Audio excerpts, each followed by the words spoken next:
Добар ден. По 2 децении долг и црпувачки мачен процес на надмудрување и преговарање со соседите се чини дека македонско-грчките преговори се во еден своевиден историски ќорсокак. Таквиот впечаток се засили особено по одлуката на Меѓународниот суд на правдата, кој што прогласи дека привремената спогодба, договорот со кој што двете страни се обврзаа да го решаваат билатералниот спор, е прекршен од едната страна, но таа одлука не произведе никакви правни последици за државата која што ја прекршила спогодбата. Доколку запрекина преговорите до пред само 2 години, зборуваше само диаспората во некаков националистички и романтичарски занес, денес тоа се погласно го зборуваат сериозни аналитичари, поранешни амбасадори, министри и така натаму. Значи, токму за тоа разговараме и денеска во Зебра, дали Македонија треба да излезе од преговорите за спорот за името со Грција. Денеска во студиото со нас се двајца новинари, Александар Дамовски и Васко Попетровски. Пред да почнеме на дискусијата на оваа тема, само да потсетам дека и вашите ставови ни се особено важни, така да вашите мислења можете да ги вклучите на нашиот таймлайн на Twitter, користејќи го хаштагот ZebraMK и преку коментарите на нашите постови на Facebook пејџот, кој што исто така е поврзан со емисијата Зебра. Васко, еве со тебе да почнеме, ќе се надоврзам и на тоа на Маја што го кажа дека ниту едно официјално лице во Македонија до сега јавно не кажало дека треба да се истапи од преговорите со Грција. Тие дискусии се водат или така се некојаш погласно, некојаш противко. Кои би били импликациите доколку такво нешто навистина се случи? Да речеме доколку прво некој излезе со таква изјава, потоа и ние навистина исклучиме од тој процес за земјата. Антонио Милошовски даде пред некој ден таква изјава. Тој е пратеник на ВМРО ДПМН и шеф на Собраниската комисија за надворешна политика, така што не е кој било Милошовски. Плюс го има и капацитетот на поранешен министр за надворешни работи.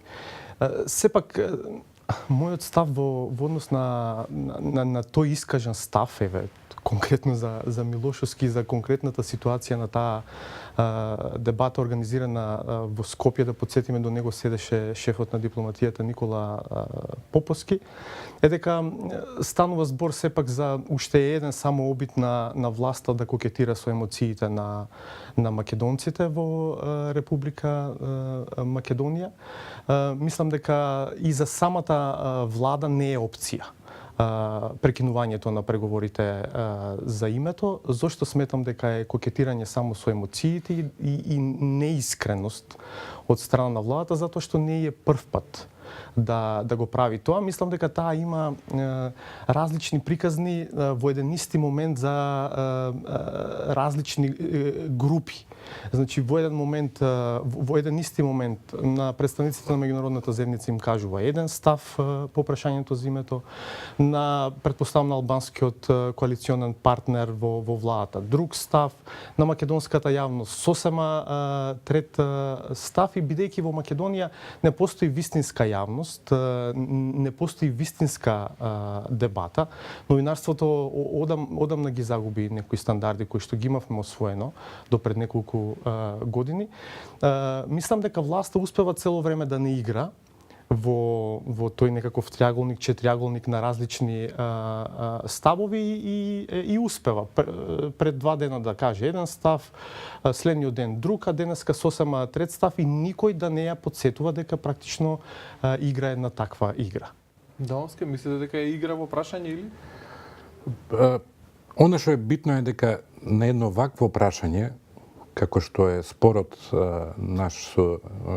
спорот на Грција со нас, со нашето име, е дека токму тука не смееме да правиме вакви анализи, дека владата игра, дека вако. Тука ова е тоа прашање кое што мораме да се обидеме да го најдеме тој или толку посакуван консензус во однос на ова.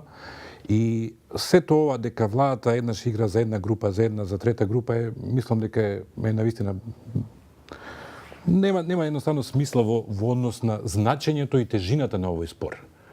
Значи, ние може да си играме со тоа дека владата може би кокетира со Брисел и со Метјо Немец. Може тоа да го кажуваме, меѓутоа, знаете, во позадината, ако ја видиме големата слика, е многу посериозно отколку ова, дали Милошевски во име на Поповски го кажал тоа, или па Милошевски изиграл своја партија, свој потек без консултација, тоа е навистина бесмислено. Не е толку значајно. Значи, можеме ние да, као кремљолози некој да анализираме, Милошевски бил седнат од десната страна на Поповски, не од левата страна. Тоа е тотално небитно ако одзумираме и ја видиме големата слика што се случува. А големата слика е многу лоша по нас, многу лоша во однос на целиот тој процес што не се случува 20 години и лоша во однос на тоа што не можеме за овие 20 години не најдовме способност никаква да седнеме јас и Васко, Груевски и Заев и Црвенковски и кој да било, не е битно да кажат ова е нашата црвена линија, за да не можеме после тоа, за да не имаме простор никој, ни јас, ни Васко, ни Шекеринска, ни Милошевски, никој од нас да не може да манипулира потоа и да дава вакви толкувања.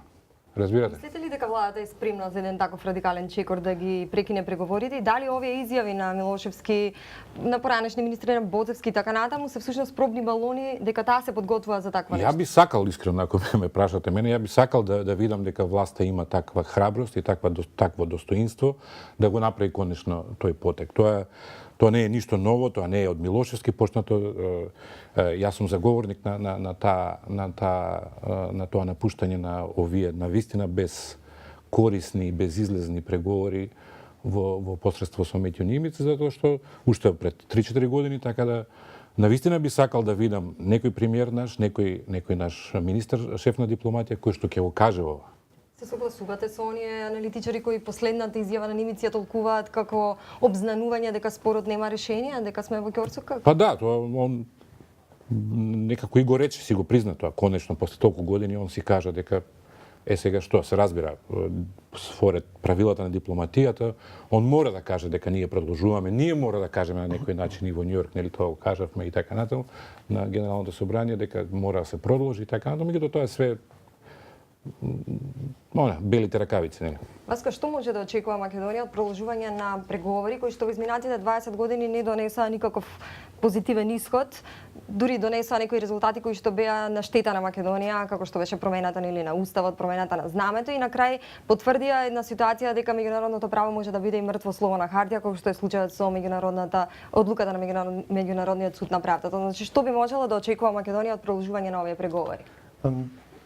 Само една реченица на вашето прашање, па ќе продолжам полемиката со Дамовски.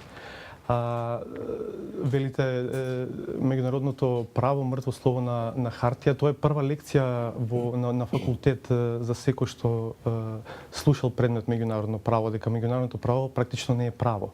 И дека ако во домашното право основниот принцип е принципот на субординација, дека основниот принцип во меѓународното право е принципот на координација. И тоа е прва лекција. И ја не мислам дека и Милошевски, Поповски и Груевски тоа не го знаат. Го знаат, но мислам дека за жал пак ќе останам на истата теза, го злоупотребуваат. Затоа што мислам дека прашањето им доаѓа добро за употреба на внатрешен план и дека за жал и јас би сакал како Дамовски што вели да имаме една единствена национална линија која што ќе можеме да ја следиме, ама јас не само што не можам да препознам единствена линија меѓу власта и опозицијата, јас кај власта не можам да препознам една линија. Еве, може некој да ми каже која е линијата на владата во овој момент во однос на прашањето за името. Јас спомнав изјавата на Милошевски, до него седеше министерот за надворешни работи, не реплицираше министерот. На никаков начин не одговори на повикот на Милошевски за прекинување на преговорите за името. Ден-два претходно нашиот премиер во Обединетите нации бараше засилен ангажман на Обединетите нации, подигање на нивото на преговорите за да се реши прашањето за името. Тоа се две исклучително различни позиции, диаметрално спротивни позиции. Една позиција треба да прекинеме со преговорите, друга да го подигнеме нивото и Обединетите нации засилено да се ангажираат. Разбирате? Значи, јас не мислам дека јас како новинар немам право да се занимавам јавно со овој тип на разлики. Не, напротив. И мислам дека со тоа помагам на некој начин да се избистри ситуацијата за да видиме конечно кај сме, да видиме кои со какви ставови во однос на ово прашање и да видиме ако е ставот дека не се решава прашањето, не се решава. Ама дајте јасно, гласно да го видиме тоа. А не еден став еден ден ваков, другиот ден друг став ваков, третиот ден и само се злоупотребува прашањето и мислам дека на власта до сега супер јоди на Дали тој тоа план. разногласие или неконзистентност е ахиловата пета во македонската преговарачка страна? Па се разбира, да, тоа грците добро го користат. Добро ги играат сите, сега веќе и три страни во однос на трите инволвирани страни од страна на Македонија или по оваа дипломатска офанзива на Али Ахмети. Значи едно е страната на СДС, една е сега на Ахмети, трета е владината страна на актуелната влада, така се разбира дека го користат они тоа. Се разбира дека гледаат каде има меко ткиво, каде има тесто кое што може да се меси и тука ќе играат повеќе. Не случајно еден лидер на партија на така високо ниво е примен во Атина. Тоа не е случајно, знаете, тоа ако веќе ја следиме таа криминолошка анализа, тогаш ќе видиме дека тоа е онака, баш е преседан во смисла на тоа како тоа Венизелос си дозволи да се на така ниско ниво да има таква официјална средба.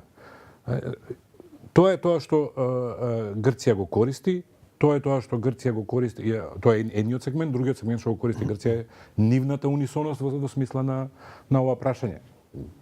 Да не ги повторувам сите грчки влади, они ни милиметар не се помрднаа во однос на некаков си компромис. А што мислите, зашто не може да се дојде до таа ситуација на компромис? Како се поминува времето, таа се повеќе разногласие има на оваа тема. Па, тука може би се согласил со вас во смисла на злоупотребата на ова прашање од сите страни, од сите инволвирани страни. Сега веќе три, нели што ги напоменав. Навистина они се обидуваат да сметајки на своето гласачко тело дека е вакво, онакво или онакво, да го играат ова прашање, не обидувајќи се во ниту еден момент да видат она што јас викам секогаш големата слика и сериозниот голем проблем што виси над Македонија. Па значи испаѓа дека според ова одолговлекувањето е фактички внатрешна порака како што често се вели дека Грција го користи за своите граѓани, а нашите политичари го користат за нашите. Па добро, тој вакуум што е. Да, нормално е секоја политика да користи и во актуелните нивни проблеми со кои што секојдневно се соочуваат во однос на паѓање на рейтинг, зголемување на рейтинг. Нормално е тоа секоја политика да го користи, тоа го прави и Самарас, тоа го правеше и претходните грчки премиери, нешто сгусти веднаш македонското прашање. Се поклапаат и нашата. Се поклапаат во тој дел, нели? Тоа е нормална пиар политичко делување. Меѓутоа за разлика од Грција, кај нас го нема тој консензус. Прашање за двајцата, како ви звучи она сценарио кој што го заговара професорот доктор Игор Јанев, кој што вели дека спорот треба да се врати на ниво на Обединети нации, каде што Македонија треба да се повика на преседанот на Португалија од 1948 година, затоа што при приемот на Македонија таа е оптеретена со дополнителни услови надвор од членот 4 на повелбата и де факто е прекршена повелбата, што значи дека треба да се побара советодавно мислење од Меѓународниот суд на правдата, кој што забранува гласање на Генералното собрание во такви случаи. Дали има шанси Македонија да ја врати целата ситуација од пред 20 години, да речем? И повикување на тој преседан. Какви ни се шансите? Како ви звучи тоа сценарио? Еден куп преседани се поврзани со нашето име, со приемот на нашата земја во Обединетите нации. И во таа смисла ќе се согласиме, верувам, и со Дамовски, со сите вас овде во студиото. Како да кажеме, значи грчкиот став е неверојатен став, значи фашизоиден став, така некој некому да му го спори правото на самоидентификација и на тоа како ќе му се вика државата. И во таа смисла се правени бројни напуштања на принципите, критериумите кои што важеле за сите други држави. Преседан е самиот формат на преговарање за името на некаква држава. Нам на располагање ни се повеќе правни алатки, но еве што не учи примерот со пресудата од Меѓународниот суд на правдата. Значи, орган на Обединетите нации, така, пресуди дека Грција ја прекршила привремената спогодба, дека не смеела да го оневозможи приемот на нашата земја, но сега да бидеме фер, под името поранешна Југословенска република Македонија во НАТО и дека со тоа ја го прекршила меѓународното право и тој билатерален договор кој што постои меѓу нас. И самата рековте, правното дејство од таа пресуда е еднакво на нула. Јас знам дека и во нашето МНР и други стратези кои што работат на надворешната политика активно ги разгледувале сите овие варијанти, меѓу другите и онаа за кое што вие ја споменавте од господинот Јанев. Сите тие како можност постојат. Но прашањето е што на крај ќе биде резултатот од тоа и дали нема да биде само нови изгубени година, 2, 3, а прашањето да остане нерешено, Македонија да остане таму каде што е во овој момент. И мислам дека тоа има јасно речиси на сите. Еве да речеме, во моментот ни стои на располагање една можна алатка, а тоа е да се обратиме до Советот за безбедност, кој што според повелбата на Обединетите нации е телото повикано за телото кој што се грижи за спроведување на пресудите на Меѓународниот суд на правдата. Тоа е телото кој што се грижи. Да се обратиме до Советот за безбедност на Обединетите нации, да кажеме дека грчката страна не ја почитува, не ја имплементира пресудата и да бараме, тоа го пишува во повелбата, Советот за безбедност има право да изрече известни санкции на Грција или да бара од неја да ја спроведе пресудата, во спротивно да изрече санкции. Зошто нашата страна не го користи тој инструмент? Затоа што знае дека во Советот за безбедност има 5 држави кои што имаат право на вето.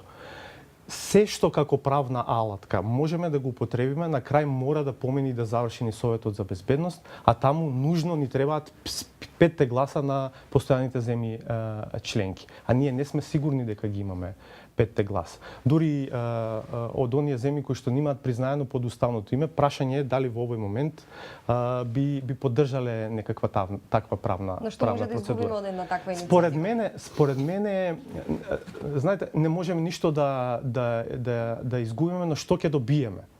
Јас мислам дека ние имаме интерес од решавање на спорот. Според мене, спорот е политички, реков, како да кажеме, е смешен, нонсенс е спорот, но за жал постои. Реалноста вели дека имаме проблем, според мене, тој треба да биде пристапот, дека треба да се соочиме со проблемот и дека треба да се обидеме да го решаваме. Користењето и повикувањето на меѓународното право ќе употребам една синтагма која што пред некој ден ја употреби еден професор присутен во нашата јавна дебата, вели тоа е само крик во пустина. За жал, тоа е тоа. Тоа е крик во пустина. Ние морално пред себе ќе